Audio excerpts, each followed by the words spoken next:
Have you ever sat in a classroom and this lady walks in and she's looking at you and you're looking at her and you're trying to figure out who she is and why she's in your classroom and what is she coming to talk about? Well, I'm that lady and I want to share with you my education journey.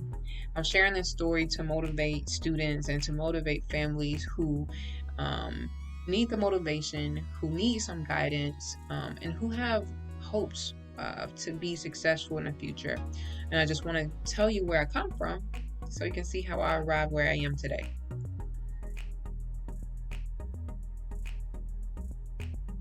So, today, currently, I am a dual enrollment coordinator and a college admissions counselor at Bladen Community College, which is located in Dublin, North Carolina.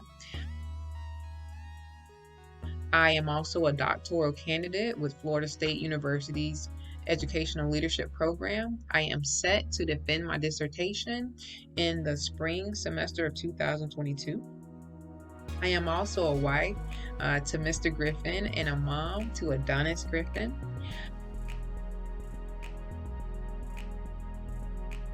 I am a veteran, having served in the United States Air Force Reserve for 10 years, and I did a little stint in the Army National Guard for 2 years. I'm also a homeowner and an investor. I invest in the stock market for both my husband and I and our son. But before I was all these things, I was a little black girl growing up in Thomasville, Georgia, living in the projects with my sister and my mom.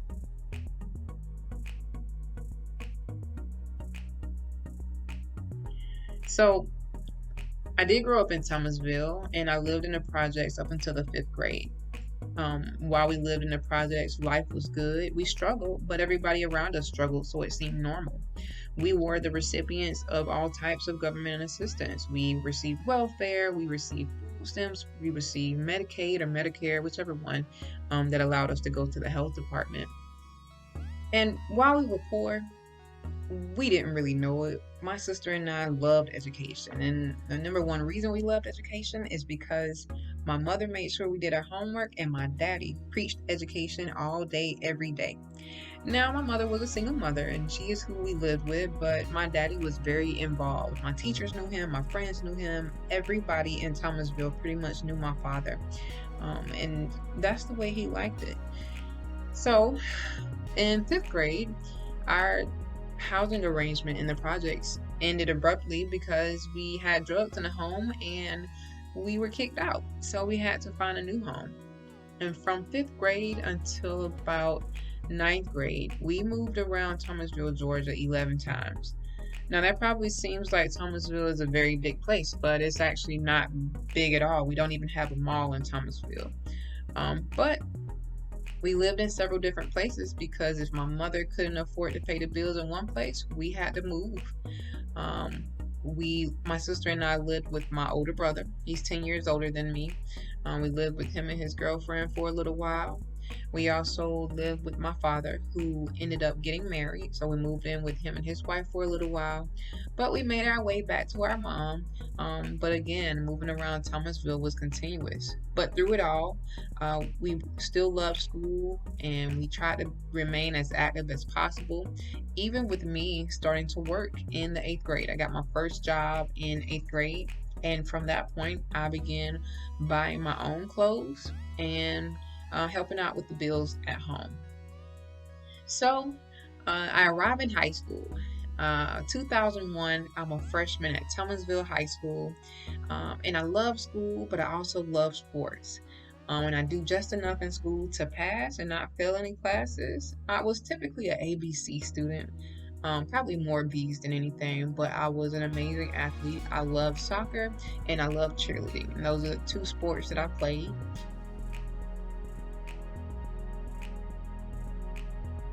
But again, my mother was battling an addiction.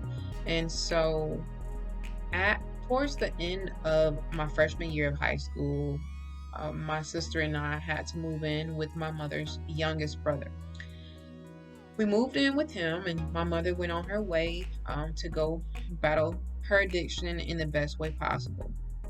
We lived with my uncle for about a year until he decided that he wanted to move to Atlanta, Georgia. And because he didn't have anything set in place up there, he decided that it would be best for us to relocate to Tallahassee, Florida with his brother, him and my mother's brother. So my uncle and his wife, they did the legal paperwork and they brought us to their home in Tallahassee, Florida. Now, I was against this the entire time. I didn't want to leave Thomasville. I loved my life there. I loved my soccer team.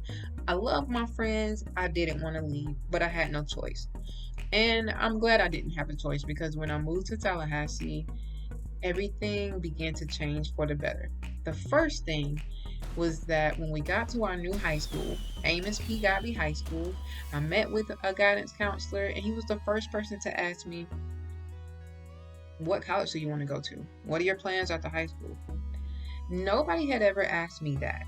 Nobody had ever asked me, what do you plan to do after high school? What universities do you plan to attend? What do you plan to study? I do remember people asking us, well, what do you want to be when you grow up? And that's a great question. What do you want to be when you grow up?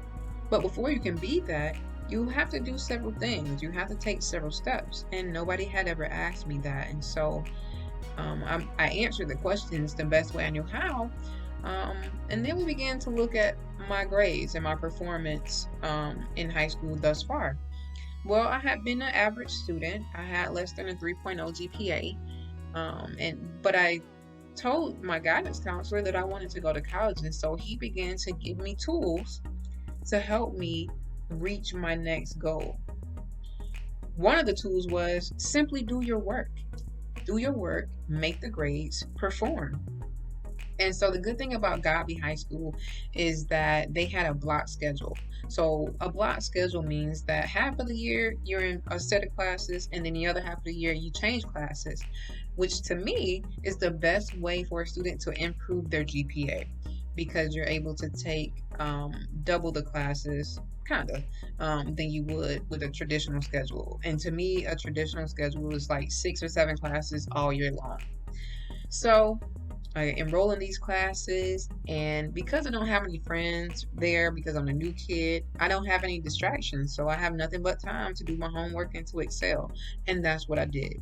I eventually began playing my sports. I started playing soccer again. I became a cheerleader again. And this time I added track to my sports schedule. And so I stayed busy with school and sports. I didn't work. And I ended up improving my GPA so much so that I was able to apply to Florida State University and be accepted into their care program.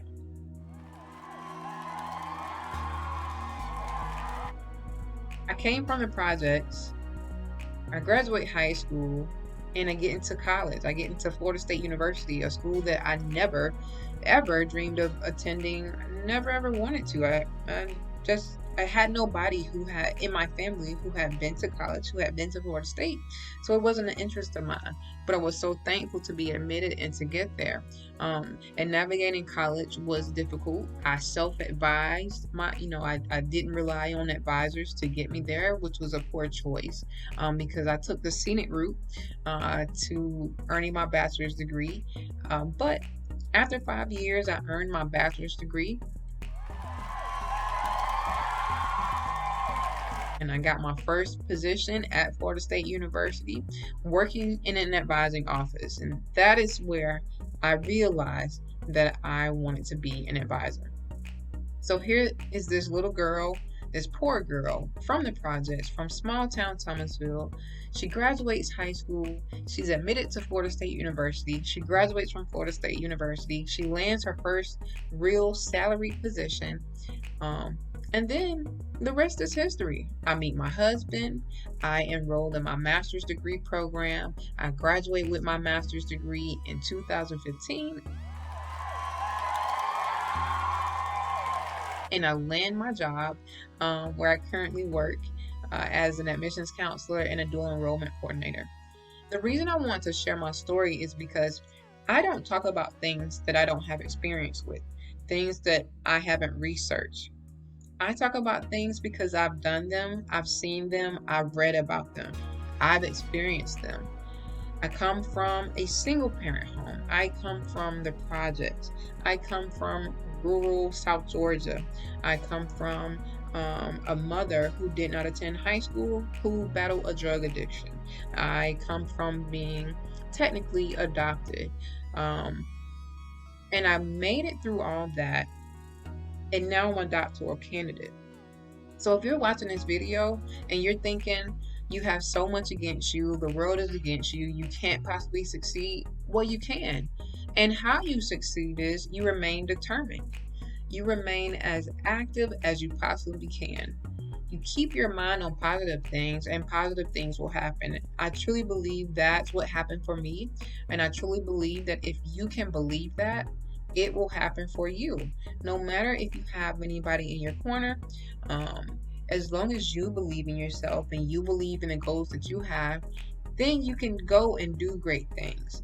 Even if college is not the goal for you, even if you want to join the military, you stay on task, you do your schoolwork, you graduate, you take your ASVAB, and you go join the military. Anything is possible as long as you believe in yourself. Education is power. Even if you don't have anybody in your corner motivating you, motivate yourself. Continue to tell yourself that you can do it, that you will go and do great things. Now, I didn't know that I was going to be an admissions counselor, that I was going to love advising students and parents, but I knew that I loved education, and I knew that I loved talking, and I knew that I wanted to grow up and do and be better than what I was seeing in my community. And that's just what I did. I'm not saying that it's easy. There were several bumps in the road, but there's always a way around a hurdle. There's always a way around an obstacle. And if this video has motivated you or encouraged you to go and do great things, let me know in the comments. So thank you again for watching this video. I hope that you learned a lot. I hope that I have motivated you. I hope that I have you thinking about your goals and what you hope to accomplish. Please let me know by liking this video, by leaving a comment or a question in the box. Let me know if you want to hear about more about my journey. Let me know if you have questions about your high school experience, if you have questions about getting to college. Please subscribe to my channel and come back for more education, motivation videos, more advising videos, information about preparing for college and what you need to do to get to the next level. Thank you.